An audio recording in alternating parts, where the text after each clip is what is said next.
Hey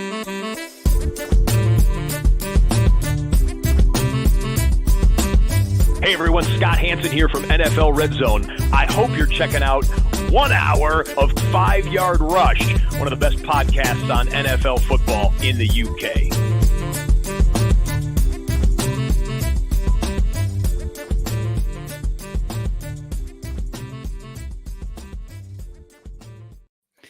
Hey there, Rush Nation.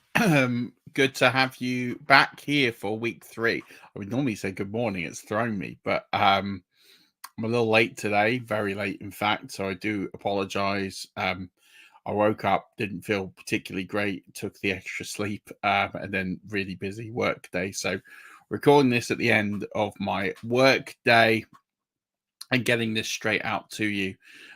Because it's an important one. Waiver wire week 3, significantly more injuries happened yesterday. Cooper Kupp, Isaiah Pacheco. We already lost Tua for this week. So a number of injuries have occurred this week. And that's just making it really, really difficult for fantasy managers out there. We've already lost Christian McCaffrey.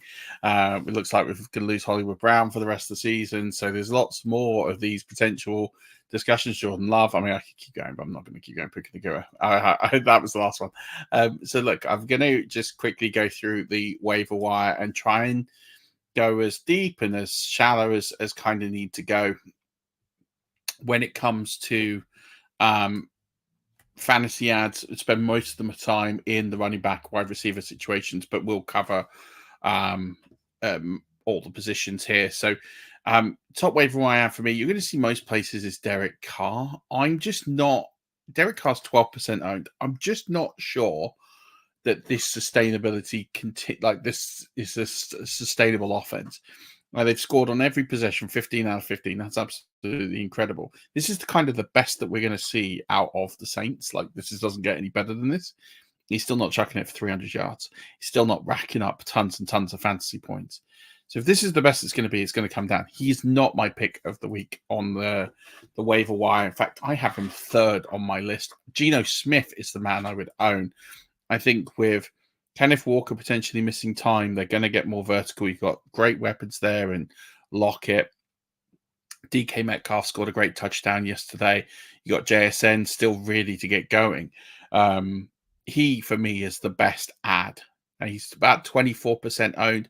I'm not spending big fab money on my quarterbacks. I'm spending only $1 or $2. You don't need to do that. So let most people go for Derek Carr and get blinded by that. Pivot your way and go to Geno Smith. That would be a better play for me. And then the other one I would add, if you're not going to pick up, if you're going to go in different directions, Justin Fields. Justin Fields is 12% owned. Looks like he could hold on to this job. I'm not spending big money on him. I'm not spending more than $1 on him, if I'm being honest. Excuse me. But he is obviously looking like he's probably going to hold that job for a while. And he's going to have this situation where we might see more designed runs. It's been pretty appalling so far. There is something to come from him, but I think it only goes up from there. I'd rather have him over, say, the likes of Sam Darnold, where we know what we've got. So if I'm looking at the quarterbacks, the order I would have is Geno Smith, Justin Fields, and Derek Carr. That's the order I have. Wouldn't spend too much money on them. In Fields' case, I probably wouldn't spend anything at all. But that's just where I am with the quarterbacks this week, and that's where I'd likely invest. So we're getting into the territory now of running backs, and my number one ad this week is actually going to be Rico Dowdle. I think Rico Dowdle is in line for a bigger role. I think we're going to see it more and more. And yet here he is, still on the waiver wire in a vast majority of leagues. I've got him in so many places. But I think we're looking at what he can do. 11 touches already, which is impressive. And that role looks like that's just going to grow. Plus the fact that he saw like the first initial carries in this game. So it's telling me that the trend is going towards Rico Dowdle. So that's why he's the guy I would add. 39% owned means he's probably not available in most leagues, but he is a player that you should be trying to grab if you can. The next player I would be grabbing here is Carson Steele out of the Chiefs. And Carson Steele looks like he is going to be the guy. Isaiah Pacheco has fractured his fibula. That could be a season ender. They might go out and try and get someone. You got someone like Leonard Fournette is out there. They could probably go in that direction, and that could likely happen. But you have to just go with what's on the team now. Carson Steele had a fumble, and he still got the majority of the carries. That says to me that they have more faith in him than they do in Samaje Perine, who did get sort of more carries in the first game in week 1. So it's interesting. I can see a case where Perine usurps Steele. I can see a case where Steele usurps Perine. If I had to put a really small wager on it, and I don't really gamble, I would go with Carson. I'd go with Carson Steele right now, but I could see that blowing each way. It's going to be really difficult to try and acquire both players. If you can, then even better.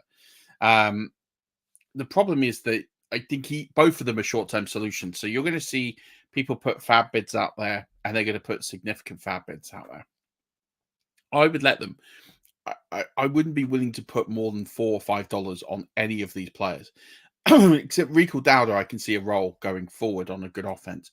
But anybody else, I think you're kind of committing yourself to a situation where these guys can be run out of town really quickly. So if someone is putting $10, $12 fab on these players, then let them, because that's just going to eat their fab.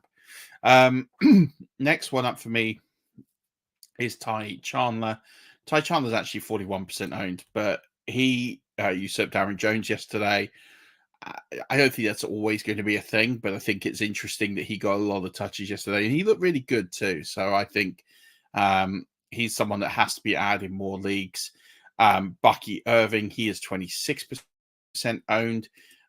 There's going to be some clamor that he's going to take the role from Rachaad White. I just don't buy that. I've said it on so many podcasts already. It's going to be just Rachaad White, but I think Bucky Irving's going to have a role. He is going to have fantasy relevance, a low-end flex play. So he's worth an ad, but I wouldn't go crazy into thinking that he is going to usurp Rachaad White. Both these guys, Chandler and Irving, are not full-time fantasy starters. So don't spend big fab on them. $3, $4 maybe. Antonio Gibson, exactly the same, 29% owned.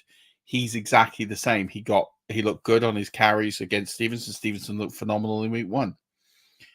Again, he's a 1B. He's going to get work. He should be more owned, but he's not going to be a perennial starter. So that's someone you need to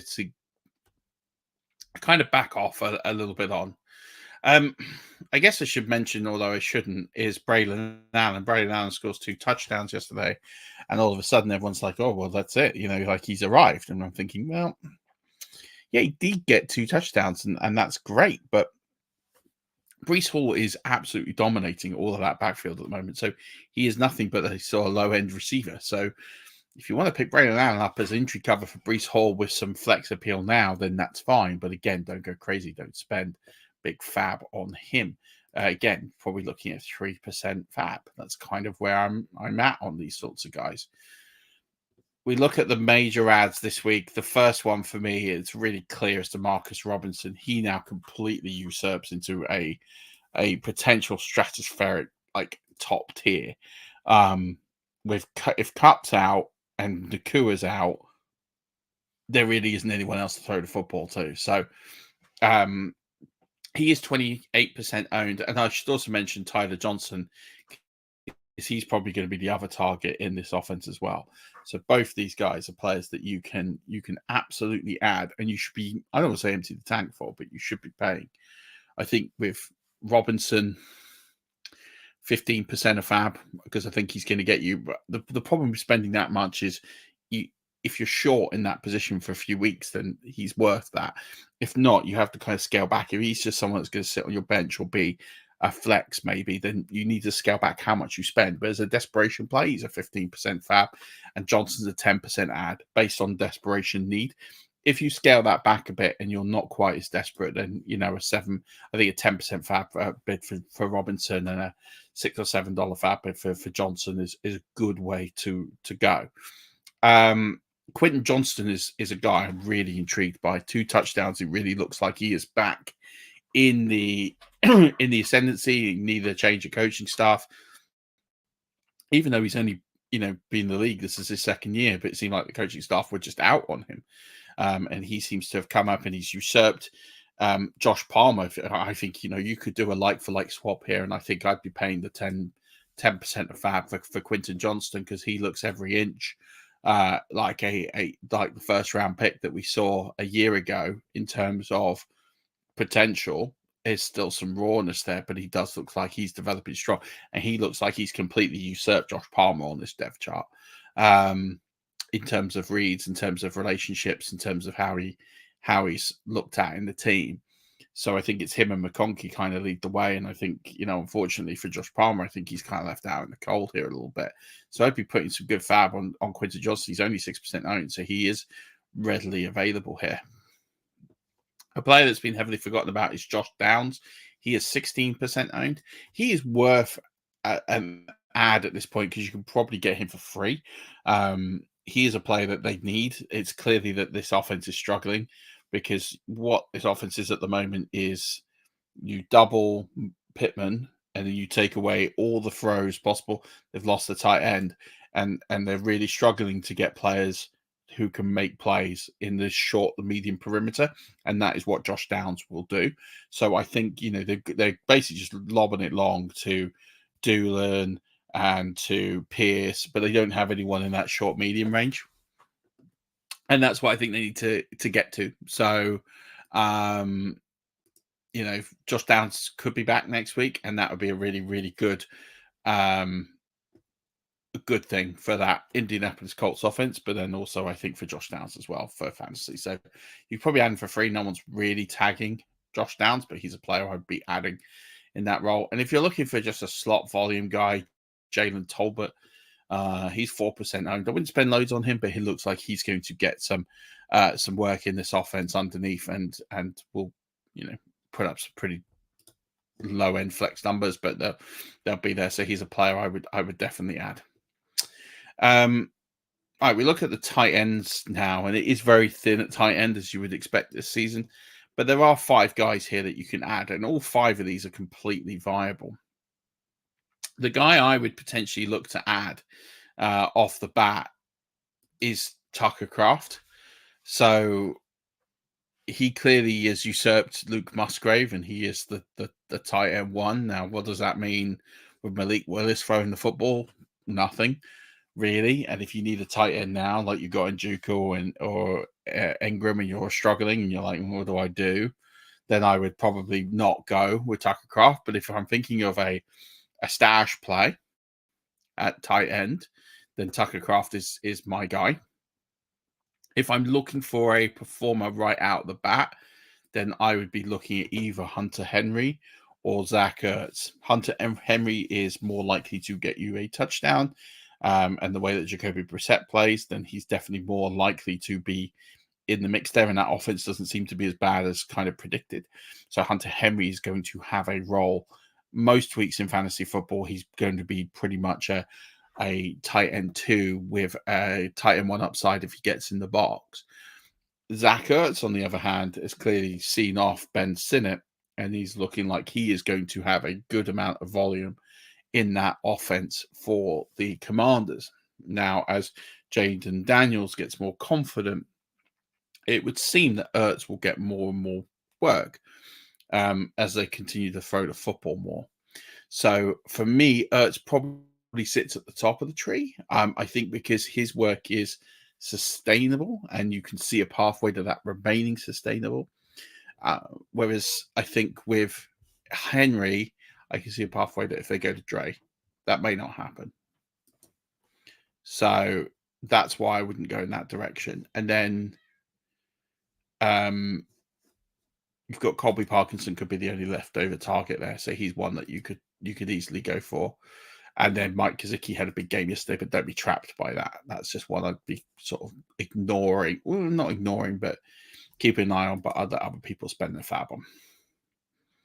And then if we're looking at these teas this week, I'm definitely looking at the Raiders. They've got Carolina. That definitely seems to be the matchups to target every week, so you can put some fab on them.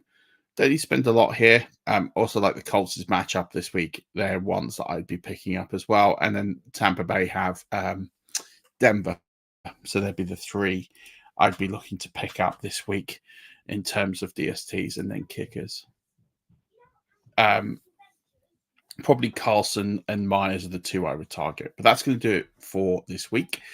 I will catch up with you tomorrow for the flagship show. And don't forget, as always, keep rushing.